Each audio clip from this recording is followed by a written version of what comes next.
Cerca Teleeuropa sul tuo Play Store o Apple Store e scarica la nostra app.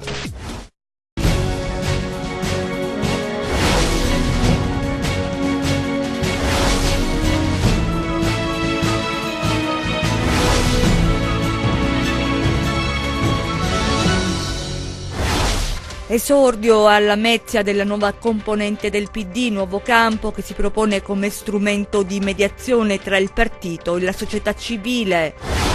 L'inchiesta della procura di Castrovillari, che ha portato all'arresto di 2 persone, testimonia ancora una volta il modus operandi di Calabria Verde in questi ultimi anni. Intanto non si escludono altri colpi di scena.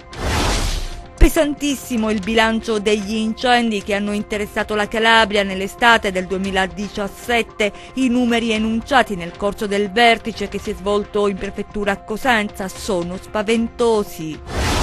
Allagata l'intera area destinata agli uffici amministrativi dell'ospedale di Locri, inutilizzabili centinaia di documenti, è probabile la matrice dolosa.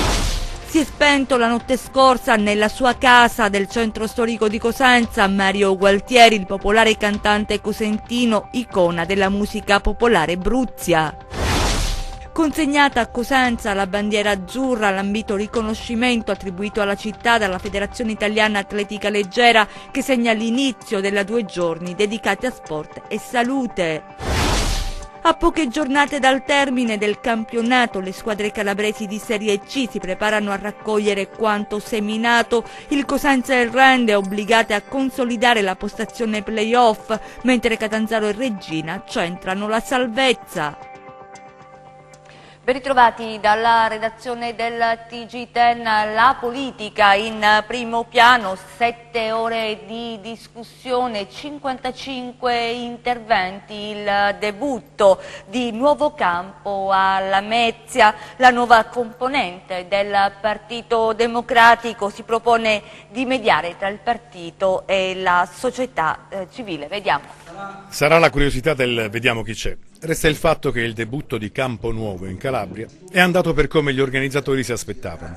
Partecipato. Certo, alla prima uscita non si poteva pretendere il botto, anche perché il Partito Democratico, questa non è la stagione migliore, anzi, tutt'altro, ma le basi per avviare quantomeno un ragionamento sul che fare adesso sono state gettate. Sia chiaro, Campo Nuovo, si sforzano di dire i promotori, non è una componente da incasellare nel complesso mosaico del PD, ma un'occasione per aprire la cosiddetta società civile e alle migliaia di elettori che il 4 marzo hanno prestato grande attenzione al Movimento 5 Stelle. Già, non è una componente, ufficialmente no, non può esserlo, anche se i partecipanti alla donata lammettina di oggi sono in gran parte figliocci di Renzi o quasi. Detto questo, sarà interessante per esempio vedere come gli animatori di questa piattaforma di idee, chiamiamola così, installata nel cuore del partito, si muoveranno in occasione del prossimo congresso regionale. Ma questa è un'altra storia, tutta ancora da scrivere. Intanto ecco un po' di voci dei partecipanti. Una giornata di ascolto per tentare insieme di riprendere un percorso per dare speranza ai tanti giovani e al futuro di questa nostra terra. Nuovo Campo è un luogo aperto, in cui non ci sono barriere all'ingresso, come dicevo in una nota stampa qualche giorno fa, un luogo in cui tutti quanti devono avere come unico obiettivo la voglia di poter essere utili al Partito Democratico, poter essere utili alla società calabrese e poter essere utili alla nazione. Torniamo ad occuparci dell'inchiesta che ha portato all'arresto di una dirigente di Calabria Verde e di un agronomo per una tangente chiesta ad un imprenditore boschivo. Al vaglio degli inquirenti il materiale sequestrato negli uffici dell'ente in-house della Regione Calabria. Vediamo. Dall'esame dei documenti e dei 2 computer sequestrati nel corso dei blitz dei carabinieri forestali a Calabria Verde potrebbero emergere nuovi sviluppi su quella che negli anni è stata la gestione dell'ente in-house della Regione Calabria. Certo, l'attuale commissario Aloisio Marigiò sta cercando di attuare un nuovo corso nell'attività dell'ente subregionale che si occupa di forestazione, ma rimangono vecchie incrostazioni che le inchieste della magistratura mirano a cancellare. La questione dei lotti boschivi probabilmente non finirà qui. Ci sono 2 procure, quella di Castrovillari Villere e quella di Catanzaro impegnati a far luce su incarichi e appalti. Gli arresti di Antonella Caruso, funzionaria di Calabria Verde, dell'agronomo Salvatore Procopio, accusati di concussione, rappresentano solo un segmento dell'inchiesta che riguarda Calabria Verde. In questo caso le indagini coordinate dal procuratore Eugenio Facciolla fanno riferimento alla tangente da 20.000 euro chiesta ad un imprenditore per sbloccare l'appalto relativo al taglio in alcuni boschi della Sila. Nei faldoni dell'inchiesta ci sono gli SMS, i contatti telefonici, le email scambiati tra i protagonisti della vicenda. L'imprenditore Spadafora, l'agronomo Procopio e la dirigente di Calabria Verde Caruso non comunicavano solo tramite SMS e chiamate. Per i 20.000 euro consegnati alla Caruso serviva una sorta di pezza giustificativa. Per questo l'indicazione data al ragioniere dell'imprenditore boschivo sarebbe stata quella di scrivere una PEC attraverso la quale poi tutto il procedimento sarebbe stato sbloccato. Ad un certo punto però l'imprenditore si è sentito quasi truffato, minacciando di raccontare tutto ad Aloisio Marigiò. La storia di questa tangente si intreccia ad un certo punto con il lavoro dei magistrati della DDA, quando l'imprenditore viene arrestato nell'ambito dell'operazione Stige, un arresto che preoccupa la dirigente che prima telefona e poi va al comando dei carabinieri per spiegare qual è il suo ruolo all'interno di Calabria Verde. Nell'ordinanza viene evidenziato tra l'altro la spregiudicatezza dimostrata durante le varie fasi della vicenda, dalla richiesta di 20.000 euro per bloccare la pratica alla condotta tenuta durante le varie fasi delle indagini fino all'arresto di Spadafora, comportamenti che, secondo gli inquirenti, farebbero ritenere che non ci si trovi di fronte ad episodi isolati, ma ad un vero e proprio modus operandi. Torniamo sul vertice incendi che si è tenuto in prefettura Cosenza, nel corso del quale sono emerse tante criticità relative all'opera di contrasto al fenomeno degli incendi che ha interessato la nostra regione nell'estate del 2017, l'estate scorsa, un'estate davvero indimenticabile.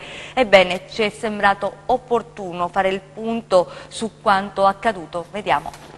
Dal tavolo in prefettura a Cosenza il messaggio lanciato ieri è stato chiaro: l'emergenza incendi che ha devastato la Calabria nel 2017 non deve ripetersi. Un'estate drammatica trascorsa sul fronte del fuoco. Sono i dati, i numeri non sbagliano a raccontare una vera e propria aggressione del territorio. Abbiamo avuto quindi lo scorso anno 2071 segnalazioni, e quindi considerate come filtrabili a favore delle stazioni dei carabinieri forestali, a fronte delle 1311 complessivamente a livello regionale del 2016. La difficoltà, anzi i rischi degli uomini impegnati nello spegnimento dei roghi, criticità le chiamano in gergo, legate a vaste superfici di terreni interessate dalle fiamme. Passiamo da superfici del 2016 boscate di poco più di 5.000 ettari a livello regionale, passiamo addirittura a più di 26.000 ettari nel 2017.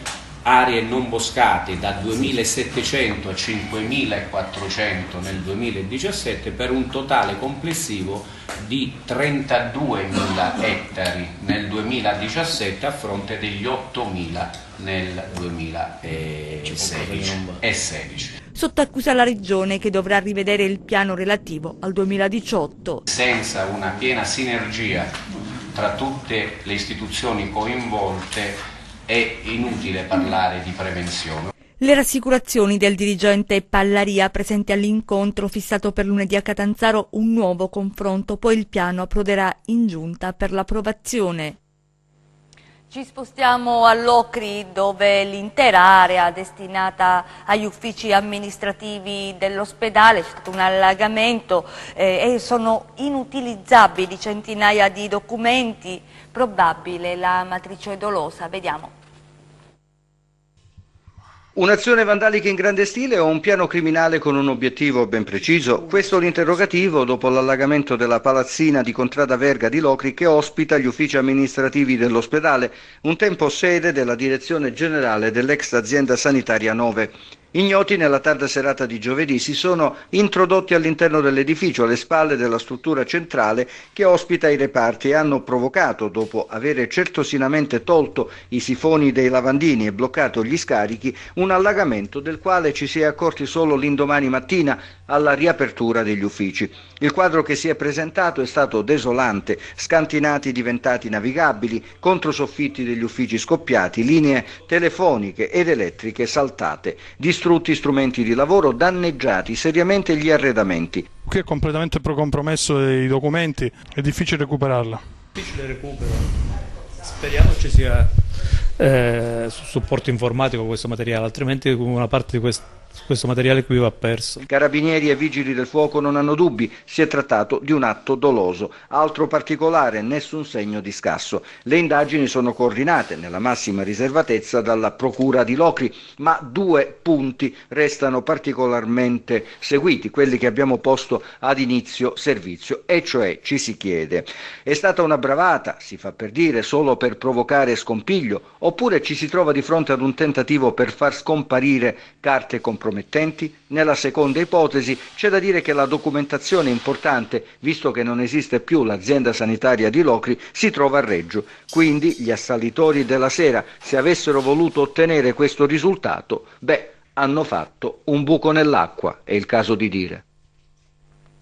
Un morto e 2 feriti è il bilancio di uno scontro frontale sulla 106, esattamente all'altezza del bivio di Le Castella, nel territorio di Isola Caporizzuto. Sul posto i vigili del fuoco, le forze dell'ordine, per ricostruire l'esatta dinamica dell'incidente. Ora le altre notizie di cronaca nelle nostre brevi. Il cadavere di un uomo è stato trovato dalla polizia ferroviaria sui binari tra Diamante e Scalea. L'uomo, un 70enne residente a Diamante, pare avesse tentato più volte il suicidio. Il traffico ferroviario stamattina ha subito rallentamenti e ritardi per qualche ora, poi tutto è tornato alla normalità. Viveva in Brasile ma percepiva la pensione dell'INPS. Un 90enne originario della provincia di Cosenza è finito nei guai. L'anziano, secondo quanto emerso dalle indagini della Guardia di Finanza, sarebbe tornato in Italia solo per incassare l'assegno. Dovrà rispondere del reato di indebita percezione di erogazioni a danno dello Stato. Il 90enne avrebbe percepito indebitamente 90.000 euro. Fermi tramutati in arresto per le 6 persone coinvolte nell'operazione Black Widow scattata il 9 aprile scorso contro i clan delle Serre di Bonesi. L'operazione ha fatto luce anche sul tentato omicidio di Giovanni Alessandro Nesci e del fratello minorenne Emanuel. Il provvedimento di oggi, firmato dal GIP su richiesta della DDA di Catanzaro, ha rinnovato le misure cautelari. Un magazzino sotterraneo utilizzato per la coltivazione della marijuana è stato scoperto dai carabinieri a Gizzeria. Nel locale i militari hanno trovato i barattoli per conservare la sostanza stupefacente e un impianto di areazione. Sono in corso indagini per risalire al proprietario del magazzino. E c'è una grave situazione di incertezza nei laboratori privati, questo denuncia un'industria che lancia un appello al commissario Scura. Vediamo. Nella querel sui budget sanitari interviene anche un'industria che esprime preoccupazione per la situazione delle strutture specialistiche ambulatoriali calabresi. Un'industria sollecita una revisione delle recenti decisioni assunte dal commissario ad acta Massimo Scura, ritenendo sbagliata la scelta di impoverire in modo rilevante la quota delle risorse destinate alle strutture ambulatoriali. Con i decreti 70, 72 e 87, infatti, secondo l'associazione degli industriali, viene inferto un durissimo colpo a questo settore della sanità privata regionale, che da sempre costituisce un asse strategico per l'intera rete calabrese.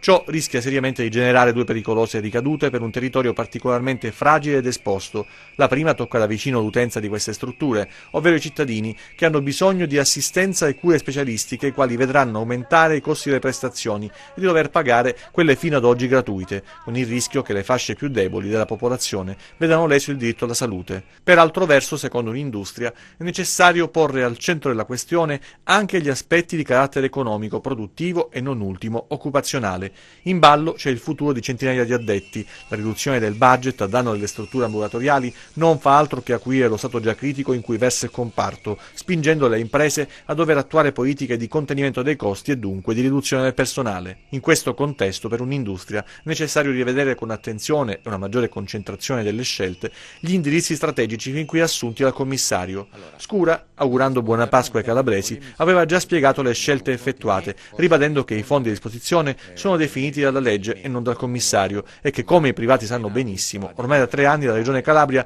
non assegna budget ai privati, pagando a piedi vista a fine anno tutto quanto prodotto, come fatto fino al 2014, quando si distribuivano soldi e i privati producevano per quanto accreditati, senza alcuna programmazione regionale.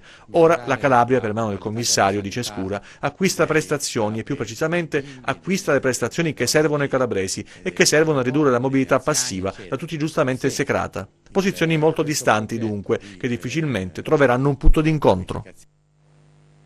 E c'è una buona notizia per pendolari e viaggiatori, si sono conclusi i lavori sulla galleria Cosenza Paola, sono terminati appunto i lavori di ripristino della linea all'interno della galleria Santo Marco sulla linea ferroviaria Paola Cosenza, chiusa dal 6 dicembre scorso dopo il deragliamento di un treno regionale.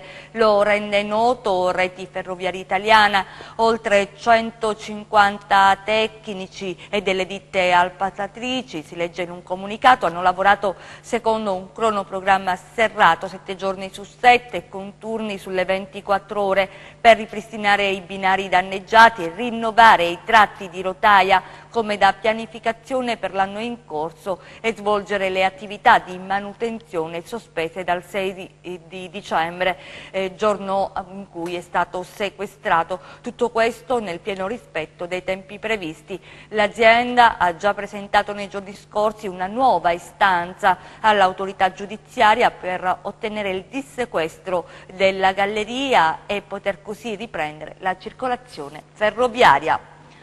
Cosenza piange Mario Gualtieri, il cantautore simbolo della città dei Bruzzi, aveva 77 anni, è stato uno dei più famosi interpreti della canzone folk calabrese. Vediamo. Buonanotte Cosenza.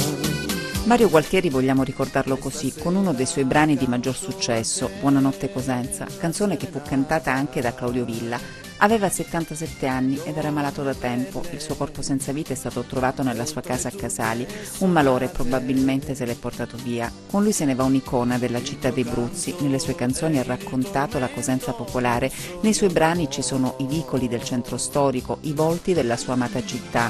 Era anche un grande tifoso del Cosenza Calcio e alla sua squadra del cuore dedicò l'inno più amato dai tifosi rossoblù. Una canzone per la mia squadra, io canterò. Mario Gualtieri era famoso anche all'estero, soprattutto in America. Nelle sue canzoni gli emigrati calabresi ritrovavano un pezzo della loro terra.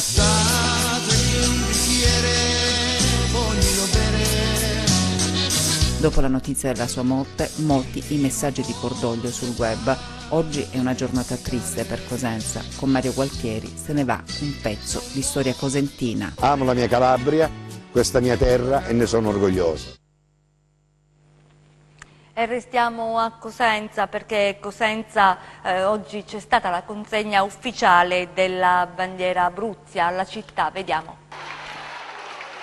La consegna ufficiale della bandiera azzurra alla città di Cosenza ha dato inizio ad un fitto programma di eventi che per 2 giornate avrà come finalità la promozione dello sport e della salute. L'ambito riconoscimento attribuito dalla Federazione Italiana Atletica Leggera è stato istituito per la prima volta quest'anno e consegnato soltanto a 8 comuni italiani impegnati nella promozione della corsa, del cammino e della salute dei propri cittadini. Noi abbiamo incentrato la nostra politica negli ultimi anni su questa idea, su questo concetto della città della salute, del benessere, della necessità che c'è ormai per le città di stimolare le persone a camminare, a correre, a fare sport, anche per i bambini. È importante capire questi concetti sin dall'inizio. La Calabria infatti è una delle regioni che ha il più alto tasso di diabete infantile, di obesità infantile, regioni in cui ci sono problemi seri anche per quanto riguarda gli ultimi anni di vita, perché se non si fa la prevenzione primaria, e la prevenzione primaria si può fare solo attraverso questa attività all'interno delle città. Le città sono il luogo dove vivono le persone, però sono anche il luogo che maggiormente inquina il mondo, quindi non solo le città devono essere i luoghi dove si cammina, dove si corre, dove si utilizzano i mezzi sostenibili, ma devono essere anche i luoghi delle persone e non delle macchine. Ecco perché noi teniamo molto a questa idea di città amica del cammino e della corsa, di città a bandiera azzurra. Alla cerimonia di consegna della bandiera azzurra, che si è tenuta nel Museo Multimediale di Piazza Bilotti, hanno partecipato anche numerosi studenti delle scuole cittadine, accompagnati dai docenti, che hanno avuto anche l'occasione di ascoltare un importante dibattito sul tema sport e salute. Abbiamo inteso anche organizzare questo convegno Sport e Salute rivolto alle scuole, perché crediamo che vada insegnato e trasmesso il vero messaggio che è quello dello sport, cioè quello di socializzare, di educare e di migliorare la psiche e il fisico dei ragazzi. E dalla bandiera azzurra di Cosenza ci spostiamo a Rende, nella sala Tokyo del Museo del Presente, esperti a confronto sul tema delle tossicodipendenze nei giovani, sottolineata l'importanza della prevenzione. Vediamo. Aumenta l'uso di sostanze stupefacenti tra i giovani. A Rende, nella sala Tokyo del Museo del Presente, un confronto tra esperti per analizzare il fenomeno. Un incontro organizzato dal Liceo Scientifico Linguistico Pitagora, dal Lions Club Cosenza Host e dal Comune di Rende per sottolineare l'importanza della prevenzione e per indagare i fattori ambientali e sociali che favoriscono l'utilizzo delle sostanze d'abuso. Considerata una vera e propria malattia, soprattutto anche nei giovani, l'utilizzo cronico di queste droghe può portare a una tossicodipendenza e soprattutto il problema è che non bisogna utilizzare queste droghe non solo dal punto di vista legale, ma soprattutto perché può determinare dei danni tossici irreversibili a carico di vari organi cerebrali. Noi sappiamo che ad esempio la cocaina può determinare l'insorgenza a livello cerebrale di ischemie cerebrali e anche di emorragie, ma soprattutto anche la singola utilizzo di una dose di cocaina può determinare dei seri e gravi danni a livello cardiaco, con ad esempio aritmie, infarti, e gli stessi possono essere poi causa anche di eventi ischemici cerebrali. Quindi noi abbiamo fatto questo evento soprattutto in collaborazione con gli studenti, con la scuola il liceo scientifico di Rende, proprio perché vogliamo lanciare un messaggio a questi giovani, cioè di non utilizzare le droghe anche perché si possono venire a creare dei danni tossici irreversibili. Ma cosa può fare la scuola per proteggere i ragazzi da tali rischi? La scuola può fare tanto, perché già il fatto di costituirsi in rete sia con l'ente locale, l'ente sanitario, le università, tutte, può creare quelle condizioni per informare adeguatamente i nostri studenti sui rischi che corrono nel momento in cui, a seguito del disagio che purtroppo la società oggi gli regala, diciamola pure, può fare molto nel senso di informarli adeguatamente su quelli che possono essere rischi che li danneggiano poi per la loro esistenza. A Cosenza il terzo raduno nazionale dell'Associazione Cavalieri al Merito della Repubblica. Domani è prevista una cerimonia in Piazza Vittoria. Vediamo. Signor Prefetto, allora, 2 giorni per l'Associazione Nazionale Cavalieri al Merito della Repubblica Italiana. Intanto perché Cosenza? Cosenza perché la Calabria ha manifestato una grande operatività, una grande attenzione e meritava di essere premiata, e quindi tutti i soci ancri si sono dichiarati disponibili a riunirsi a Cosenza. Noi abbiamo l'esigenza di rinnovare le cariche sociali e di fare il punto di situazione sull'attività svolta da questo organismo, da questa associazione dei benemeriti della Repubblica, che hanno posto in cima alla scala dei propri valori la persona umana e a cascata tutti gli altri diritti che competono alla persona umana. Domani ci sarà un momento pubblico, ci sarà un momento in cui le istituzioni faranno un saluto e i rappresentanti dell'associazione si presenteranno alla comunità cosentina. La mission dell'associazione è a Cosenza, come lascerete un'impronta? Ma la mission dell'associazione è quella di portare avanti i progetti per promuovere i simboli e i valori della nostra Repubblica. Siamo allo sport, a poche giornate dal termine del campionato. Le squadre calabresi di Serie C si preparano a raccogliere quanto seminato. Il Cosenza rende obbligate a consolidare la postazione play-off, mentre Catanzaro e Reggina centrano la salvezza. Vediamo. C'è un comune denominatore tra il Crotone e Nuanco Simi, la capacità di non mollare, di non abbattersi, di rinascere le proprie ceneri. La storia si ripete e sarà ancora un finale da scrivere per i rossoblù, per l'attaccante nigeriano, passato dallo scomodo status di oggetto misterioso a uomo gol imprescindibile. I successi con Bologna e Udinese hanno rilanciato la squadra di Zenga, che dovrà però continuare a far punti anche nelle prossime 4 gare che il calendario propone, non tutte abbordabili. Si comincia con il Sassuolo, poi Chievo, Lazio e Napoli, un percorso da brividi che conduce alla salvezza. Preparando con molta attenzione questa partita, perché è una partita molto importante per noi, come tutti gli altri, ma arriveremo domenica meglio preparati per questa partita. In Serie C mancano 180 minuti, senza un senso per Catanzaro e Reggina, sospese nel limbo di chi ha conquistato la salvezza e deve programmare il futuro. Più significative per Cosenza e Rende, i lupi cercano un nuovo rilancio, quasi un trampolino verso i play-off a Brindisi contro la Virtus Francavilla. Questione di punti, ma anche di morale e compattezza per affrontare al meglio la fase decisiva della stagione. Questo tempo qui ormai quello che c'hai dentro ce l'hai, non è che lo puoi andare a migliorare a 2 domeniche dalla fine. Dobbiamo solo cercare di gestire la situazione, mettere in campo la formazione che è motivata il più possibile e sperare che i ragazzi ci danno una grossa risposta come hanno ci ha fatto in passato. I biancorossi di Trocini ospitano l'Andria e l'occasione è d'oro per puntare al 4º posto in classifica. Ci aspettiamo di arrivare il più alto possibile, proprio perché siamo una squadra che sicuramente non parte con i favori del pronostico. Certamente avremo anche pressione, questa anche meno pressione, quindi questa è una cosa che noi dobbiamo sfruttare assolutamente, la libertà mentale di poter giocare queste partite con la testa della squadra che non ha nulla da perdere. A mio avviso potrebbe essere un'arma importante. Chiudiamo con le previsioni del tempo.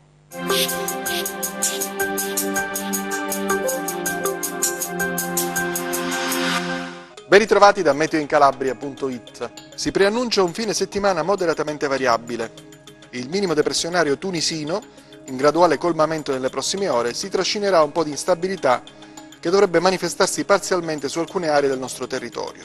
Passiamo alle previsioni in dettaglio. Domani, a parte qualche parziale annuvolamento su Crotonese e Cosentino Ionico, la mattinata trascorrerà con cielo sereno o poco nuvoloso. Da metà giornata aumento della nuvolosità di tipo cumuliforme sui rilievi di Sila, Orso Marso e Pollino, con possibili piogge e locali rovesci sui versanti occidentali, in parziale sconfinamento a Valle del Crati, Savuto ed occasionalmente sui litorali tirrenici del Cosentino. Rapido miglioramento in serata, temperatura stazionaria. Passiamo ai mari e venti. Domani venti ancora dai quadranti orientali, deboli sul Tirreno con mare poco mosso, deboli su Alto Ionio con mare mosso, poco mosso il golfo di Corigliano sotto costa, moderati su Ionio centro-meridionale con mare molto mosso. Prima di salutarci vi ricordo il nostro sito web www.meteoincalabria.it e la nostra pagina Facebook Meteo in Calabria. Per oggi è tutto, grazie, appuntamento a domani.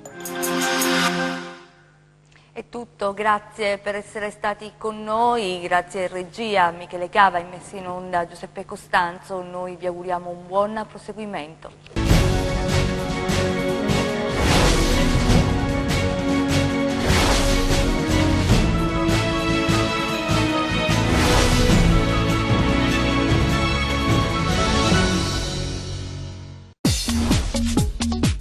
Cerca Teleeuropa sul tuo Play Store o Apple Store e scarica la nostra app.